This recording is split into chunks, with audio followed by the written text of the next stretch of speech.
Allora stanno accordando il basso, pardon, stanno accordando il basso perché adesso si deve cambiare le accordature, qua sono pezzi western. E io dicevo che ci sono stati diversi gruppi, tu hai militato in diversi gruppi in questa sorta di, chiamiamolo, campeggio che c'è stato dalla Distura, com'è andata? Sì, è andata bene, siamo stati divisi in 4 gruppi, però a differenza dell'anno scorso non siamo stati divisi in generi musicali, ma Ah, quindi questo è così. il gruppo dell'anno scorso, diciamo. Questo Era è un ancora gruppo per- dell'anno scorso, ma io non c'ero, perché non c'ero. Poi sono entrata a metà strada. È una situazione modulare. A questo punto, quindi, diciamo, noi ascolteremo una versione rigorosamente come gli arrangiamenti bluegrass di questo standard classico. Diciamo, questa è western.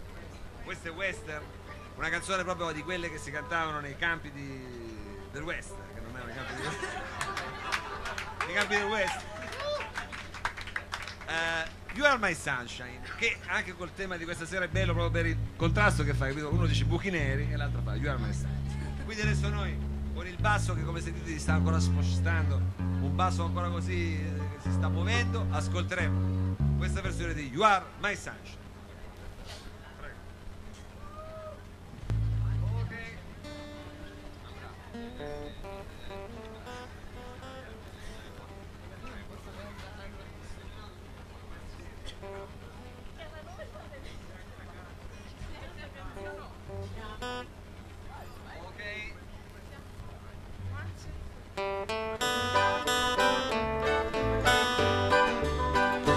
The other night, dear, as I lay sleeping, I dream I held you in my arms.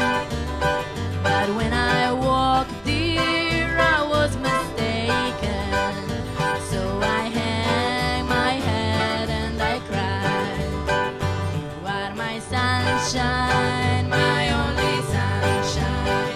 You make me happy when skies are gray. You never know, dear, how much I love you.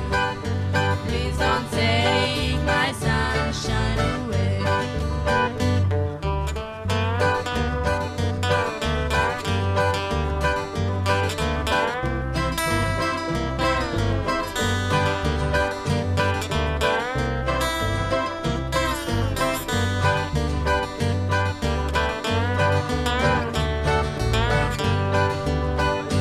I'll always love you and make you happy if you will only say the same. But if you leave me and love another, you regret it all someday. You are my sunshine, my only sunshine. You make me happy when skies are gray. You never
ancora un grazie e un applauso per i Flying Spoon. E ringraziamo anche Roberto e Chiara. Vi ricordiamo insomma che loro faranno i corsi a Spazio 211. Insomma, se volete informazioni più dettagliate chiedete personalmente a noi qui, diciamo, qui presenti al salotto, ecco. A questo punto, Domenico, noi mentre lasciamo il tempo ai musicisti di rimettere insomma i loro strumenti nel loro posto, continuiamo però a parlare di musica, perché a questo punto sarà, insomma, tra poco avremo un collegamento virtuale con Second Life, ma io vorrei sfruttare questo momento per parlare direttamente con lei, con la responsabile, diciamo, di questa grande struttura. Non posso parlare, non sei la responsabile, no, la responsabile, diciamo, di quello che sta per dire adesso perché la chiamiamo qua, capito? Cioè, mica parla al posto di... Signore e signori, arriva su questo palco Paola di Casasonica. Uno è responsabile nel momento in cui si prende la responsabilità di ciò che certo, afferma, quindi per questo responsabile. Ora Paola, noi diciamo partiamo proprio dalle origini. Intanto uno dice, magari ci guarda, che ne so, da Berlino, dice che cos'è Casasonica? Allora diciamo, che cos'è Casasonica? Velocemente. Casasonica è uno studio di registrazione in primis che vive in Piazza Vittorio, poi è anche etichetta discografica e management di una serie di band abbastanza grosse, però nasce come studio di registrazione e io sono qua in quanto rappresentante dello studio. Ok. Uno studio di registrazione dove non è che si fanno, diciamo, delle cose così per bruscolino, uno studio di registrazione dove hanno registrato e fanno tuttora ancora i dischi Subsonica, ma poi che dico Subsonica, che sono già stati Petro, adesso non mi dimentico, un sacco di gruppi di alto livello. Di alto livello, sì. Adesso questa straordinaria struttura in qualche modo ci dà una mano in questo concorso che faremo della base di quest'anno. Allora quando, che cosa succederà? Ma praticamente succederà che il gruppo che arriverà a vincere la base avrà la possibilità di registrare un brano in Casasonica, registrato, mixato, con produzione artistica, perciò insomma con la mano di professionisti che assolutamente sì.